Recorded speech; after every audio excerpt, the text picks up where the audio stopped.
Let's take a look at some information and charts on BAT, Basic Attention Token for Brave New Coin. So BAT is a utility token that did an ICO in 2018. One of the few ICOs that actually has a product and a use case. Their rationale at the time for not using either BTC or ETH, I don't know if they explicitly mentioned ETH, but for not using BTC for this utility was that transaction fees were too expensive. Fast forward to 2021, and for the most part, transaction fees on ETH layer 1 are not economical, don't make sense for microtransactions, which is what BAT is essentially used for, to pay users and creators for either viewing ads or users paying for content directly instead of through ads on Twitch or YouTube, or generally just tipping a creator for their content. So the idea is great on paper, but effectively for layer 1 currently, it doesn't make too much sense. They also implemented KYC stuff a few years ago through Uphold and Coinbase now. So then as a creator, I have to spend an additional ETH transaction fee to move it off of those platforms unless I have an account there where I can trade and whatever, right? Like there's always one more step you have to make if you're getting this stuff on chain. So that's also something to consider. So again, I love the project. I love the utility.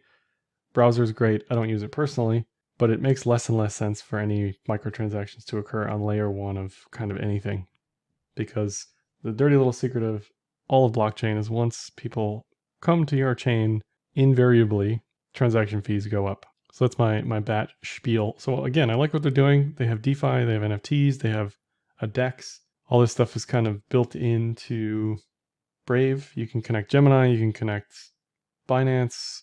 It makes a lot of sense that all this stuff is talking to each other. Interoperability is high, which is good. Keeps people in crypto, comfortable with crypto, using it more and more as a transactional mechanism, medium of exchange. But again, ultimately, you can't send microtransactions if fees are high. And I don't think BAT is ever going to be investable per se.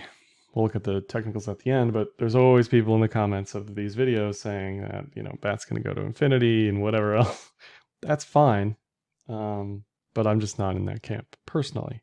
Like I said, the browser is great, faster than Chrome. There's a lot of people usually complaining that the ad block kind of destroys websites, and that just goes to show you how ingrained a lot of the ads on these websites are, where you can't even load the website without getting trackers or ads. So it's less of a Brave problem mostly, and more of a just web problem and how things work.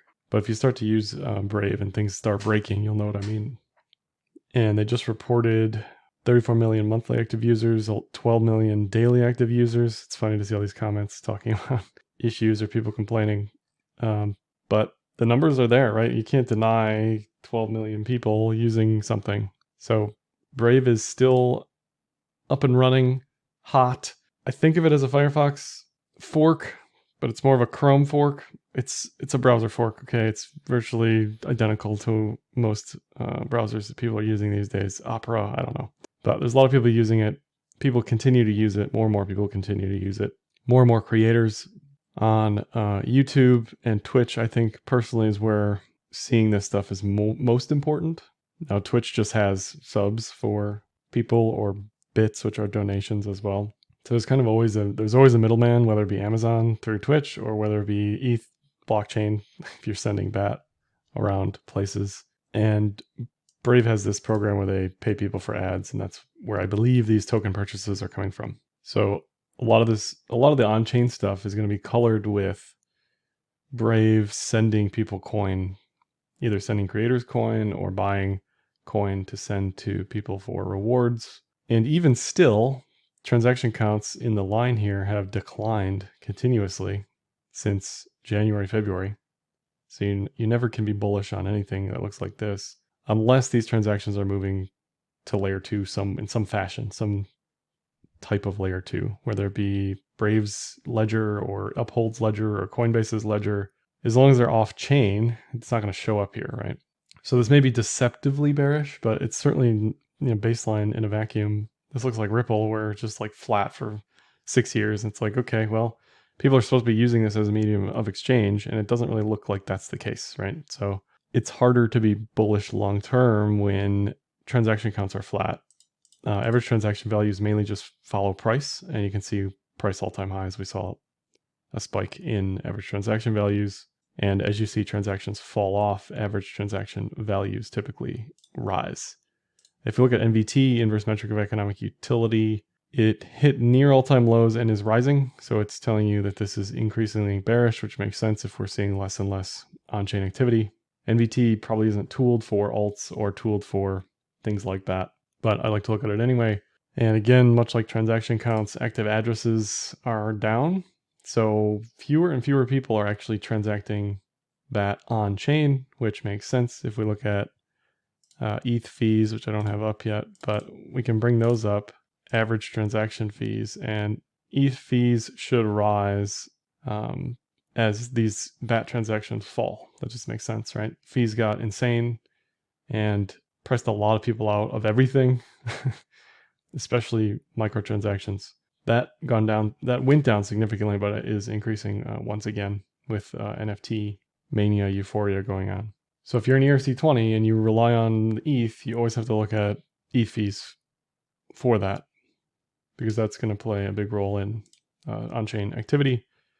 If you look at MVRV, which is a measure of how much is moving on-chain versus market cap, for most coins can get to a 2x multiple of MVRV, meaning market cap gets 2 times greater than on-chain activity, and that's typically the top.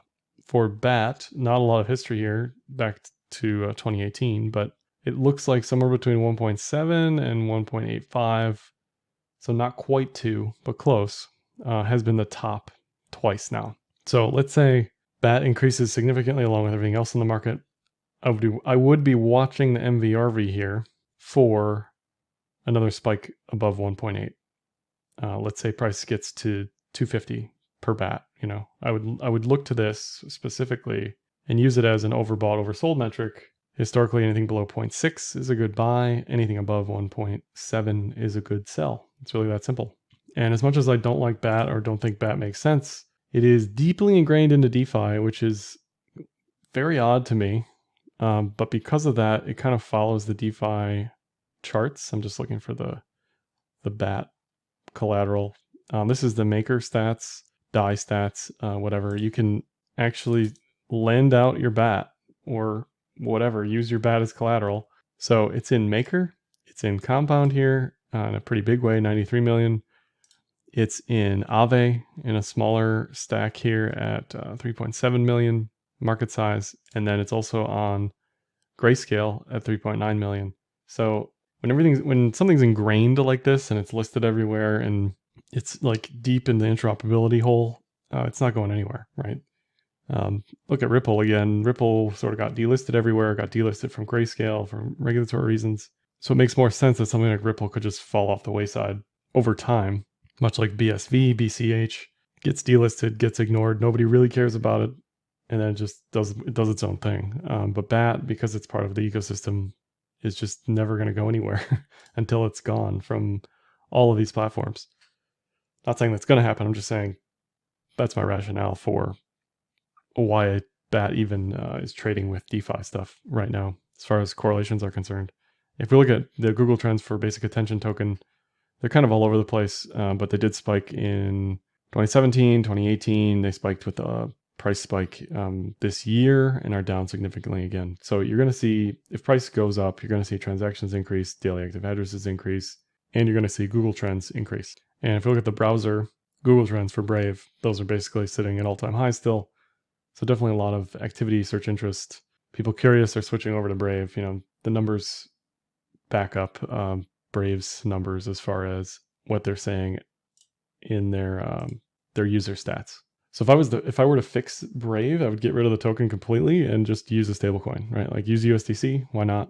It's effectively the same. I would much rather, as a creator myself, receive a non-volatile asset than have to worry about BAT volatility. I don't pay attention to it anyway. It just is what it is. But I'm just saying, I think most people would rather just get USDC, because when you receive BAT, then you are exposed to volatility. If it's important to you, you have to pay attention to the price, that sort of thing. And it doesn't make sense for a microtransaction perspective when fees are high, right? So maybe LN is an answer, maybe ETH layer 2 is an answer for BAT. But anyway, those are my reservations.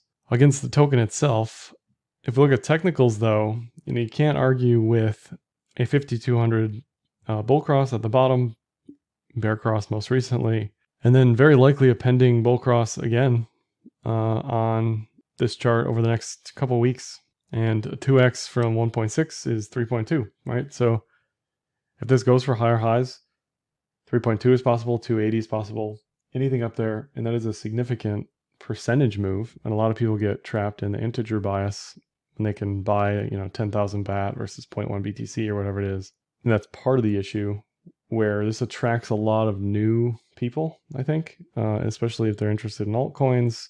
The story's good, right? The browser's fine. And I think it brings a lot of people in from that perspective. They also have astroturfing bots that love to comment on things as well, making it seem like the community is vibrant, but that's another story.